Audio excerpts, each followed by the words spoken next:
Tá? perfeitamente. Te ouvindo Tá. perfeitamente. Eu quero só fazer um adendo, só Chegou o seu concordo xará com na live aí, o Marcos Soares. Tivemos um Marcos curso de bacharelado em Soares. teologia dentro da casa dele lá, ó. Gente boa demais. Estudou teologia na época com o Pedro Jorge no bar com a gente. Cara, muito bacana. Eu lembro, eu acho que eu sei quem é. Eu acho que, se eu não me falha a memória, ele era lá da igreja do Fazendinha. Isso mesmo. É, não conheço. Já preguei lá na congregação dele, a convite dele. Bacana, bacana. Professor, deixa eu só Sim, fazer um comentário. É claro. que as pessoas, quando ouvem uma aula dessa, de nível bacharel, né, elas ficam um pouco perdidas e elas acabam interpretando errado essa graça irresistível que hoje essa nomenclatura é mais utilizada como chamada eficaz. Fica mais amena do que graça irresistível, né? Porque quando fala de graça irresistível, dá a entender que Deus está forçando uma pessoa a algo, sendo que na verdade Deus ele está trabalhando nessa pessoa. Quando ele diz que ele tira esse coração de pedra e põe um coração de carne, ao meu ver, professor, você pode até me corrigir, isso é um processo paulatino que acontece dia após dia no coração de pedra até transformar ele no coração de carne. Paulo vai dizer em Atos capítulo 16, né?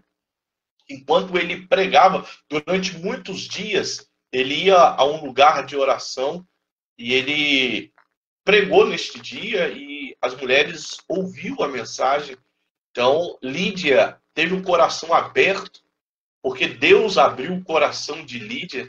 Percebe que Deus foi trabalhando, né, nesse coração de pedra para transformar ele em um coração de carne. E tem um outro versículo também, que está lá em Jeremias, capítulo 23, 29, que diz: porventura, a minha palavra não é como fogo, diz o Senhor, e como martelo que esmiuça a penha. Então, eu imagino a pregação da palavra na vida do eleito, na vida do salvo, como o artífice, aquele que trabalha na escultura de uma pedra, produzindo uma arte, né, numa pedra, e ele vai trabalhando nela todo dia até criar ali a sua arte. Então, eu acredito que Deus trabalha dessa forma no coração, diante daqueles que têm essa chamada eficaz em sua vida. Então Deus trabalha, a pessoa não percebe, mas ela está sendo alcançada por Deus. O eleito, quando ele cair em si, ele já vai ter sido já pego pela palavra, por Cristo, né? Então eu acredito que as pessoas que estão ouvindo aí, elas consigam entender dessa forma que Deus ele vai trabalhando no coração do homem, coração de pedra, e tirando ele e colocando um coração de carne. Me corrija se eu estiver errado, professor. Perfeito, não. Muito bem colocado, esclarecido, sem sombra de dúvidas aí. Muito, muito bem explicado. Marcos, você tocou no ponto que, se você me permitir fazer um adendo ao seu comentário, Sim. o seguinte, muito bem para se entender, né? A questão de Deus ir trabalhando, né, suavemente, paulatinamente, eu entendo, tá? Uma vez surgiu até um estudo sobre isso, né? Foi um estudo de caso dentro da sala do bacharelado de teologia nosso lá, a seguinte questão: se o Espírito Santo opera na pessoa somente depois do batismo, depois de estar na igreja, ou se Deus ele também trabalha antes do que seria a chamada conversão.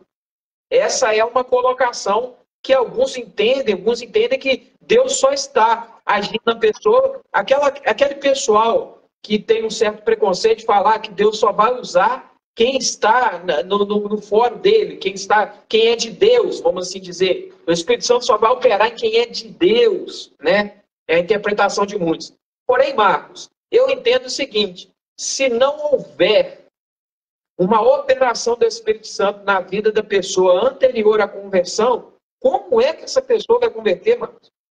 Entendi. Então, eu entendo que o processo da conversão, ele me parece que começa já no primeiro dia de vida da pessoa. Deus já vai criando psicologicamente viabilidades, vai tratando a personalidade, enfim, a pessoa vai passando por processos na sua vida para que no dia da fatídica conversão, ou seja, o chamado de Deus, me parece, professor Marco, é algo que vem ecoando, né, durante um grande momento, inclusive quando a pessoa ainda está no que seria o tempo do pecado ainda, de iniquidade mesmo, enfim. Ou seja, aqueles momentos de constrangimento que a pessoa cai em si, de que fez algo grave, de que fez algo errado. Eu entendo que o Espírito Santo opera na vida da pessoa muito grandemente, até mesmo antes da conversão.